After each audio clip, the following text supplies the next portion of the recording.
Hey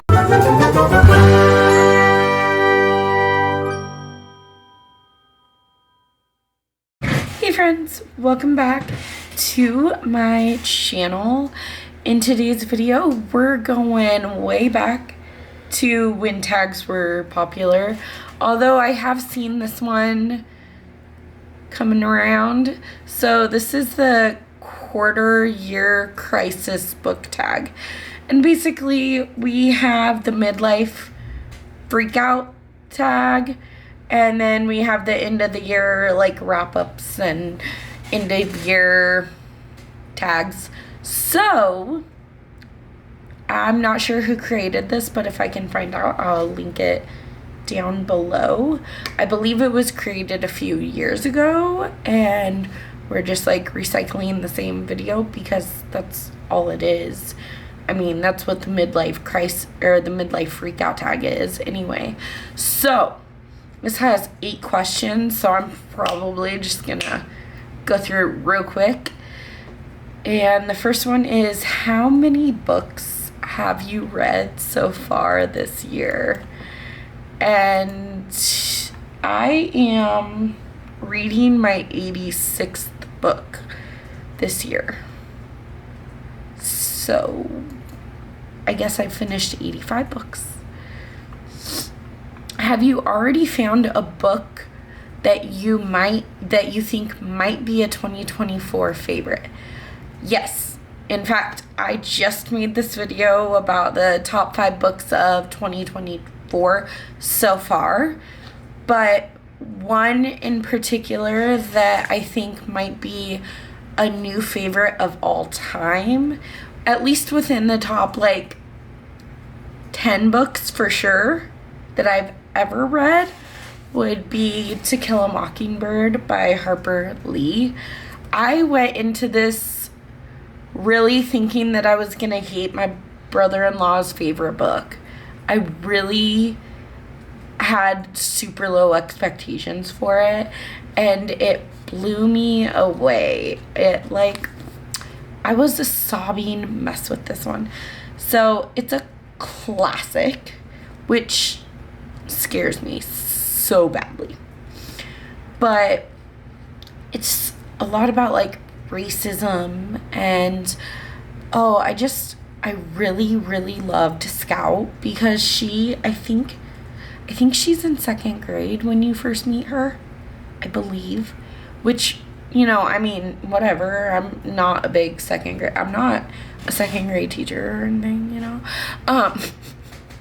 But you follow her, and she's just so curious about the world, and she doesn't understand all the hatred that there is in the world. And I just adore her so much. And I think you will too if you read this book. Number 3 is, are there any 1-star books or your least favorite book of the year? And for me, that was Missing Parts by Lucinda Berry. This is a thriller that follows this, it's like a domestic thriller that follows this woman who has been lying to her entire family. So it follows Celeste, and her daughter gets super sick, and they don't know what's wrong with her, but Celeste is holding a secret that could potentially save her daughter's life, but she will do anything to not get in trouble for lying or holding secrets from her husband. So if that means that her daughter dies, so be it. I'm not saying that she dies. I'm just saying that potentially, like, nothing is more important to Celeste than making sure that her lies and her secrets don't come out. It was bad. I do not recommend it. Number 4 is your most read genre so far. And for me, surprisingly, it's romance. Usually it's like thrillers, but this year I'm doing this vlogging challenge type of thing. I bought this book that's 101 horror novels you must read before you die, or before you're murdered. And so I have read 19 romances. I'm thinking I've read 18 horror novels, so I think the reason that they're so close and almost identical is because I scare myself with all the horror novels, and then I get scared and like I can't sleep, and I'm a little baby anyway. So then I have to counteract some of the scariness by reading a romance. So that's why I have 18 horror novels and 19 romances. They're so neck and neck. I'm going to be very interested to see how the rest of my genres break down. So this was actually at the beginning of the month because I was going to do this video at the beginning of the month and then I lost track of time. So I'm just going to go through at like April 1st what my statistics for the genres are. So I had 19 romance, 18 horror, then it drops down to 10, and I have 10 thrillers, 8 classics. Wait, let's do that again. 8 classics. Who is she? I don't read classics. Clearly, I'm trying. Okay, and then I have read the same amount of literary, mystery, and nonfiction with 4.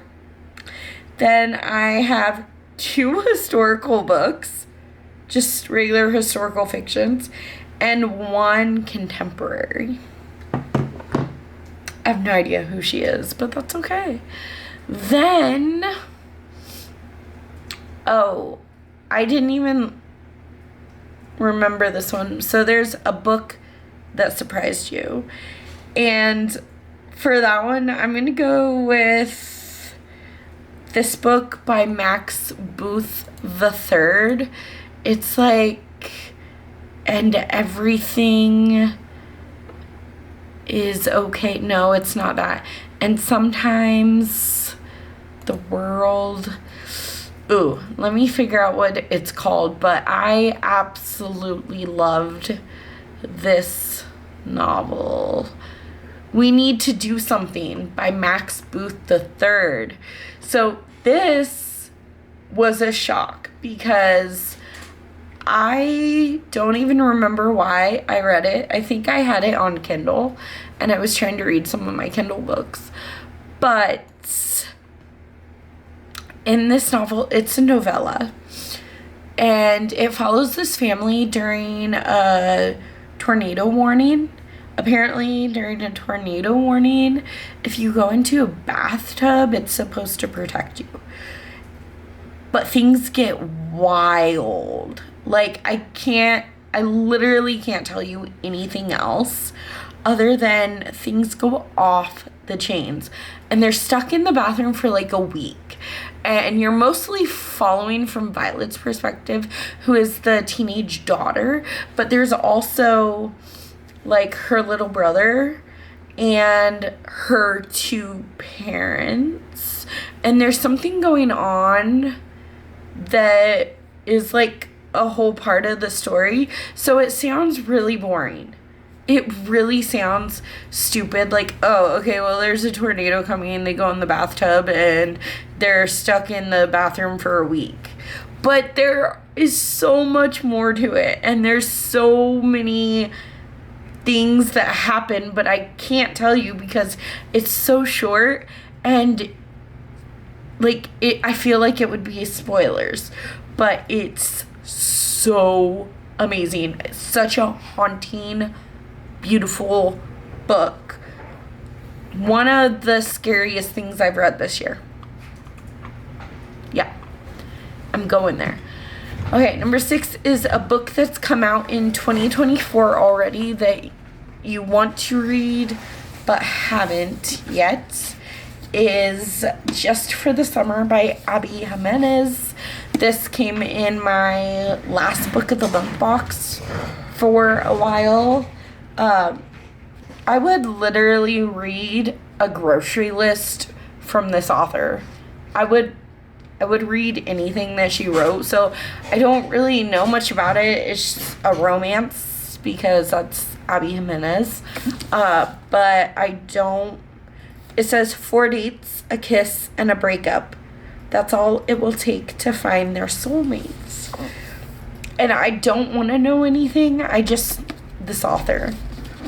That's all. One goal you made that you're succeeding at. The one that I'm most proud that I'm succeeding at is reading vlogs. Like, I went into this year and I put it out there on my channel that I'm going to do 24 reading vlogs in the month of 2024 because I'm so original. And I'm working on my 11th reading vlog, and it's only April 19th.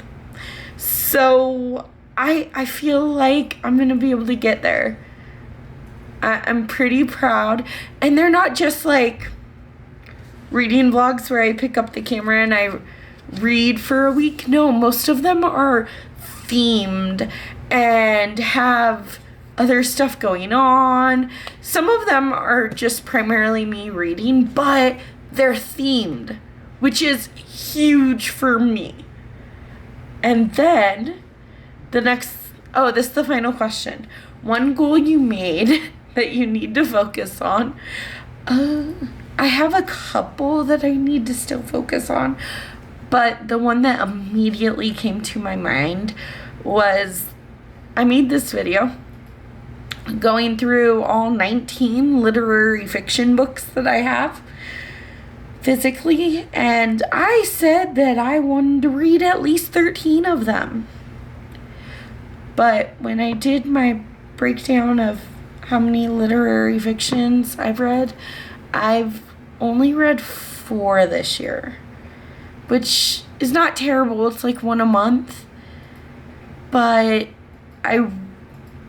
I only said 13 in that video, but my actual goal was to read all of them in this year. But I haven't been in the mood to read literary fiction because usually it makes me sad and like makes me want to cry, and I haven't wanted to cry.